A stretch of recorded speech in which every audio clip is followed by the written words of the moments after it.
নমস্কার মিত্ররা, আজকে পাঙ্গাস মাছ রান্না করার জন্য প্রথমে মাছগুলোকে কেটে ধুয়ে হলুদ এবং লবণ দিয়ে মেখে রাখবো।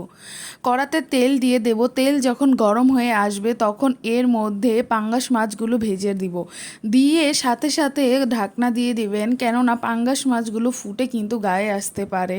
এগুলো খুব ফুটাফুটি করে, যার কারণে দেওয়ার সাথে সাথে আপনারা মাছগুলোকে ঢেকে দেবেন।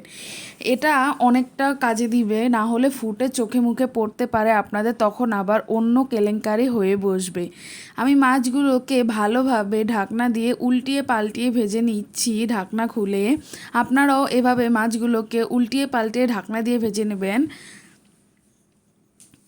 মাছগুলোকে লাল লাল করে ভাজবো। আমি এখন আবার মাছের টুকরোগুলো দিয়ে দিচ্ছি, দিয়ে সাথে সাথে ঢাকনা দিয়ে দিচ্ছি।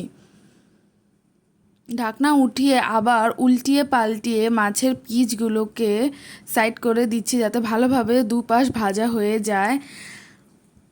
আমার মাছগুলো ভাজা সম্পূর্ণ হয়ে গেছে।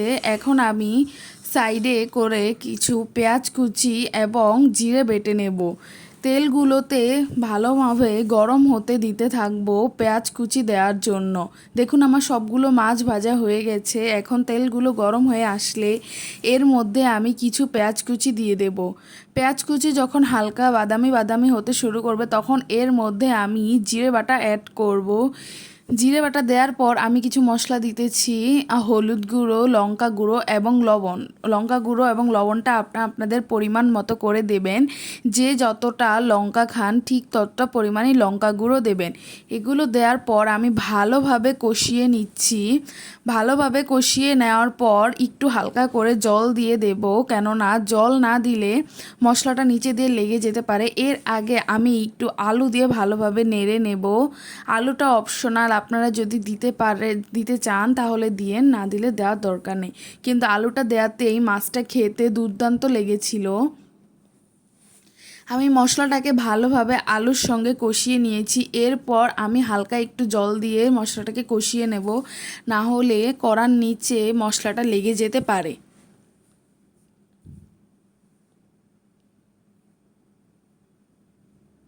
মশলাটা কষিয়ে নেওয়া হয়ে আসলে এর মধ্যে আমি ঝোলের জন্য পরিমাণ মতো জল দিয়ে দেব। জলটা আমাদের ফুটতে দিতে শুরু করতে হবে। জলটা যখন ফুটতে শুরু করবে তখন হালকা নাড়া দিয়ে আমার সাইডে ভেজে রাখা মাছগুলোকে দিয়ে দিতে হবে।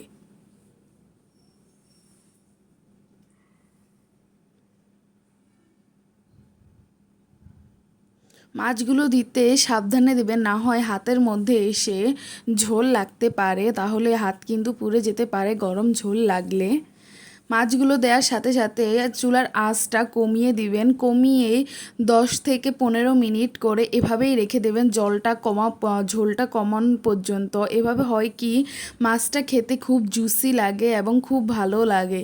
আর আপনারা যদি আমাদের চ্যানেলে নতুন হয়ে থাকেন তাহলে অবশ্যই আমাদের চ্যানেলটিকে সাবস্ক্রাইব করবেন এবং আমাদের পাশে থাকেন। দেখুন আমাদের এখানে পাঙ্গাস মাছ রান্না করা হয়ে গেছে। আপনারা অবশ্যই এভাবে একবার রান্না করবেন এবং আমাদের জানাবেন। টাটা।